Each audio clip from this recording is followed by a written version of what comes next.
Hello students. आज हम class 12 business study का प्लानिंग चैप्टर का आगे प्रोसीड करेंगे। तो हमने पहले एक्सटर्नल लिमिटेशन तक लास्ट वीडियो में पढ़ रखी है। अब हमारा नेक्स्ट टॉपिक है planning process which is most important, और हमें इसी सीक्वेंस में, जिस सीक्वेंस में प्रोसेस लिखा हुआ है उसमें कोई भी चेंजेस नहीं कर सकते, तो हमें इसी सीक्वेंस पे याद रखना भी जरूरी है। एग्जाम में जब भी प्रोसेस आएगा आपको यही सीक्वेंस को फॉलो करना है, इसी सीक्वेंस में वर्क कराना है। तो अगर एग्जाम में क्वेश्चन आ जाता है प्लानिंग प्रोसेस आपको लिखना है, तो आपको सेम यही प्रोसीजर फॉलो करना है, यानी कि सेम यही सारी चीजें फॉलो करनी पड़ेगी। आप कोई भी पॉइंट्स को आगे पीछे करके नहीं लिख सकते हो। ये एक प्रोसेस है और प्रोसेस हमेशा सेम ही होता है।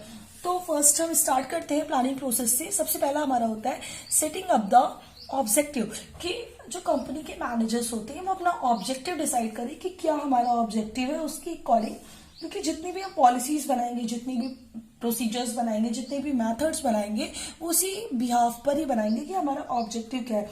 जब तक गोल क्लियर नहीं होगा कि क्या गोल है, तब तक उनके रिगार्डिंग ना पॉलिसीज बनानी इजी होगी, ना प्लान्स बनाना इजी होगा।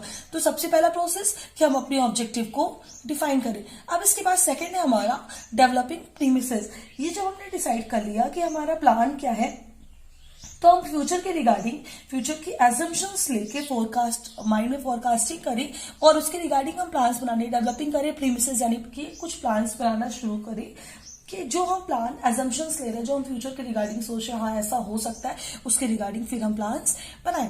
फिर थर्ड है listing the various alternative for achieving the objective. अब हम वेरियस अल्टरनेटिव अपने प्लान को अचीव करने के लिए डिफरेंट टाइप के अल्टरनेटिव्स को देखें कि कौन कौन से अल्टरनेटिव्स हमारे पास हैं, उन सारे को लिस्ट आउट करें जिससे हमारा प्लान इजी बन सके, हमारा वर्क इजी बन सके। अगर मैं एक एग्जांपल लूं कि किसी भी पर्सन में उसका ऑब्जेक्टिव है उसे 10% सेल बढ़ानी है, तो अब उसके लिए वेरियस अल्टरनेटिव क्या हो जाएंगे कि या तो वो बहुत सारे प्रोडक्ट बनाए, या तो डिस्काउंट ऑफर करे, या फिर अपना एक्सपेंडिचर एडवर्टीजमेंट पे उसे बढ़ाना चाहिए, या फिर शेयर मार्केट में बढ़ाना चाहिए, या डोर टू डोर सेलिंग करनी चाहिए। तो ऐसी सारी चीजों को वो एक जगह लिस्ट आउट करे कि क्या क्या चीजें हो सकती हैं अपने ऑब्जेक्टिव के अचीव करने के लिए। फिर इवेल्युएशन ऑफ डिफरेंट अल्टरनेटिव्स। जब हमने ये सारी चीजें लिस्टिंग कर ली, तो उसके बाद हमें इवेल्युएट करना होता है। अब जो हमारा मैनेजर होता है कि वो एक एक स्टेप को इवेल्युएट करता है कि इसका पॉजिटिव एस्पेक्ट्स क्या है, नेगेटिव एस्पेक्ट्स क्या है। यानी हम अगर डिस्काउंट, जैसे भी मैंने एग्जांपल दिया था, अगर डिस्काउंट ऑफर कर रहे हैं तो उसमें हमें लॉस होगा या फायदा होगा, या फायदा हमारा किस हद तक कम होगा। तो उसके पॉजिटिव पॉइंट्स और निगेटिव पॉइंट दोनों को इवेल्युएट करना उस अल्टरनेटिव्स के। फिर इसके बाद सिलेक्ट एन अल्टरनेटिव। जब हमने पॉजिटिव और नेगेटिव दोनों पॉइंट्स को देख लिया, तो उसके बाद हमें करना होता है कि हम उसमें से वो अल्टरनेटिव को चूज कर ले, जो हमने अल्टरनेटिव, जो हमारे लिए बेस्ट मेथड होगा, जो हमें लगे कि हाँ ये बेस्ट है, इसमें हमें कोई भी नुकसान नहीं होने वाला है, यानी कि हमारा पॉजिटिव एस्पेक्ट्स कम रहे, नेगेटिव कम रहे। पॉजिटिव ज्यादा चीजें मिले और नेगेटिव कम मिले, तो उसी को, उस अल्टरनेटिव को हम चूज कर लेंगे। और इस अल्टरनेटिव को चूज करने के बाद उसमें बहुत सारे हम प्लान्स, छोटे छोटे प्लान्स भी उन अल्टरनेटिव्स को फुलफिल करने के लिए बनाते हैं। तो चूंकि ये प्लान्स हमारे छोटे छोटे प्लान्स होते हैं और ये ऑर्गेनाइजेशन के रूटीन जॉब पे वर्क करते हैं, ये मेजर प्लान्स को डिराइव करते हैं, इसलिए इसे डेरिवेटिव प्लान्स भी कहते हैं। तो हमने अल्टरनेटिव सिलेक्ट कर लिया। अब इम्प्लीमेंटिंग द प्लान। जब हमने जो अल्टरनेटिव सिलेक्ट करने के बाद जो मेरा पहला प्लान बनाया था, डेवलपिंग प्रीमिसेस मैंने की थी, उसके रिगार्डिंग सपोर्टिव प्लान्स को हमें बनाना पड़ेगा। उस प्लान को पेपर में लेकर आना पड़ेगा और सारे अपने जितने भी एम्प्लॉयज हैं उन एम्प्लॉयज को प्रॉपर वे में समझाना पड़ेगा कि हम क्या प्लान बना रहे हैं, उसे कैसे हमें प्रॉपर वे में अपने वर्क में लेकर आना है। अपने ऑर्गेनाइजेशन के जितने भी हमारे मैनेजर्स हैं, जितने भी वर्कर्स हैं, उन्हें उन प्लान के बारे में समझाना पड़ेगा कि हमारा प्लान कैसे अच्छी तरीके से रन कर सकता है। अभी हमने एक्शन नहीं लिया, अभी हमने काम नहीं किया, अभी सिर्फ हम इसे पेपर में प्लान कर रहे हैं, इम्प्लीमेंटिंग द प्लान में। और 7 स्टेप, जहां ये मैनेजर का मोस्ट इंपॉर्टेंट काम होता है कि उसे फॉलो अप करना।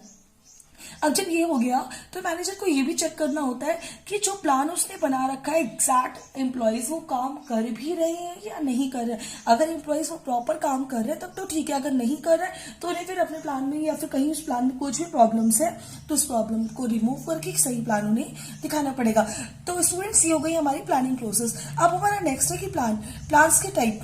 तो सबसे पहले प्लान्स क्या होता है? प्लान्स का मतलब होता है कि किसी भी चीज को प्रॉपर वे में करना। हमने एक प्लान बनाया और हमारा मेन क्या है कि अपने गोल को हम कैसे मेट करें, हमारा गोल कैसे मिल जाएगा, एक ऐसा डॉक्यूमेंट जिसके थ्रू हम अपने गोल को इजीली मेट कर सके। अब ये हमारे दो टाइप्स के होते हैं, पहला होता है स्टैंडिंग प्लान्स और सेकंड होता है हमारा single use plan. Standing plans का मतलब वो प्लान्स होते हैं जो बार बार रिपीट किए जाते हैं। ऐसे सारे प्लान्स जिसको हम बार बार रिपीट करते हैं वो हमारे स्टैंडिंग प्लान्स कहलाते हैं। सिंगल यूज प्लान हमारे वो प्लान होते हैं जो सिर्फ एक बार के लिए बनाए जा रहे हो और उसे हमें सिर्फ ये ऐसे मेन सिचुएशन पे पड़ता है, किसी सिचुएशन के आने पर हमने वो सिंगल यूज प्लान बना लिया और जब सिचुएशन खत्म हो गई तो हमने उस प्लान को फिर भी वहां से रिमूव कर दिया।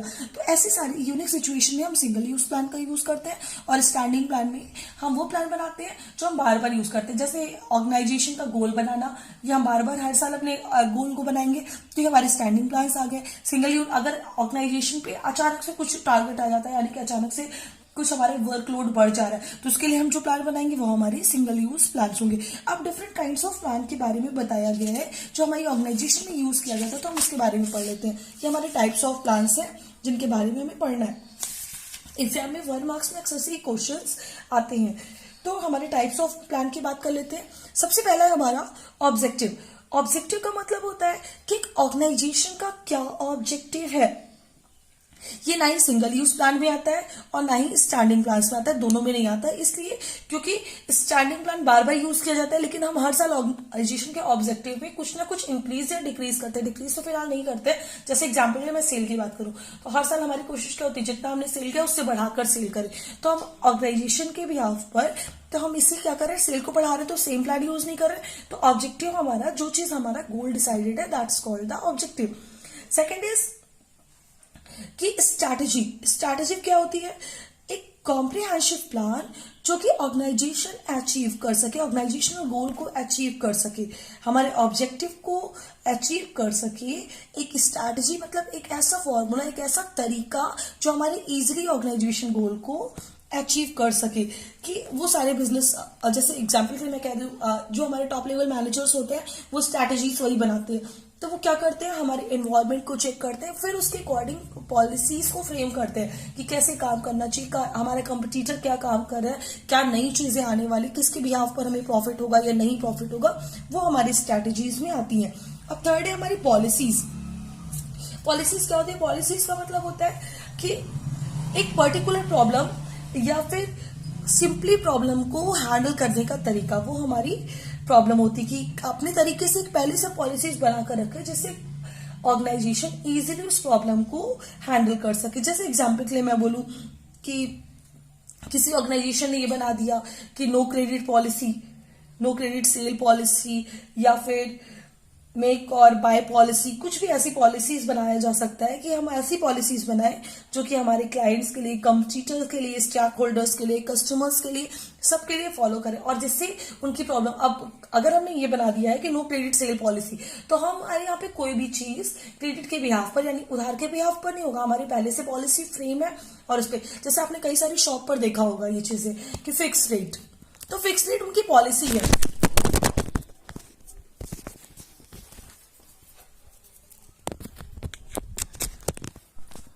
सॉरी स्टूडेंट्स, तो फिक्स रेट उनकी क्या है, पॉलिसी है। और पॉलिसी में हम चेंजेस जल्दी नहीं लाते, जो हमने एक पॉलिसी बना दी उसको हमेशा फिक्स रखना होता है। फिर इसके बाद है नेक्स्ट है हमारा प्रोसीजर। प्रोसीजर का मतलब कि पहले से ये हम डिसाइड कर लें, एक रिक्वायर्ड स्टेप हम बना लें जिससे हम कंडीशंस को इजीली हैंडल कर लें। जैसे एक तरीका, प्रोसीजर का मतलब सिंपली मैं कह सकती हूँ, मेथड और प्रोसीजर थोड़ा सा डिफरेंट होता है। प्रोसीजर एक वे होता है काम करने का, तो वो हमारे पास, जैसे एग्जांपल के लिए स्कूल में एडमिशन लेना, तो एडमिशन लेने के लिए आपको क्या करना पड़ेगा, पहले एक स्कूल का फॉर्म भरना पड़ेगा और फिर उसके बाद ही आप बच्चे को टेस्ट दिलाइए। टेस्ट में अगर बच्चा क्वालिफाई हो जाता है तो आपको क्लास में एडमिशन लेंगे, तो that is called the procedure, कि हम एक बाय सीक्वेंस, एक स्टेप बाय स्टेप काम को करते जाए। इसके बाद है हमारा मेथड। मेथड का मतलब होता है कि अपनी एक पर्टिकुलर जॉब को हम एक फॉर्मलाइज्ड वे में या फिर एक सिस्टमैटिक वे में करते जाएं। एक हमने सारी मेथड्स एक पर्टिकुलर एम्प्लॉय के लिए, पर्टिकुलर जॉब के लिए होता है और प्रोसीजर पूरी फर्म के लिए होता है। तो मेथड में हमने डिफाइन किया कि एक पर्सन जिसको हमने काम दिया है वो किस तरीके से काम को करेगा, किस स्टेप से काम करेगा, कैसे सिस्टमैटिक वे में काम करेगा, वो हमारा मेथड कहलाया। फिर नेक्स्ट है हमारा रूल्स डिफाइन करता है कि कोड ऑफ कंडक्ट, जो हमने पहले भी पढ़ा था प्रिंसिपल ऑफ मैनेजमेंट में, कि अगर कोड ऑफ कंडक्ट नहीं होता, किसी भी ऑर्गेनाइजेशन में डिसिप्लिन नहीं होता, तो वहां पर काम अच्छे तरीके से नहीं हो सकता। तो वो हमारा एक्शन, एम्प्लॉय क्या काम कर रहे हैं, एम्प्लॉयज के लिए सारे, जैसे नो स्मोकिंग जोन हो गया, लेट आने पर आपको पेनल्टी लगेगी, आपकी इतनी लीव्स हो सकती है, तो ये सारे हमारे किस में आते हैं, रूल्स में आते हैं। तो हमने रूल्स में जो एम्प्लॉयज के लिए हम बनाते हैं कि जिसके लिए जो रिजिड होते हैं और उनको फॉलो करना एम्प्लॉयज की मजबूरी भी आप कह लो कि हो सकती है कि एम्प्लॉयज को करना ही करना है फॉलो। फिर नेक्स्ट है हमारा प्रोग्राम्स। देखो प्रोग्राम्स ना एक सिंगल यूज प्रोग्राम, जब कभी किसी अभी जैसे मैंने इसके पहले भी बताया कि ये सारे ऑब्जेक्टिव, पॉलिसीज, प्रोसीजर और रूल्स, इन सबका कॉम्बिनेशन होता है प्रोग्राम।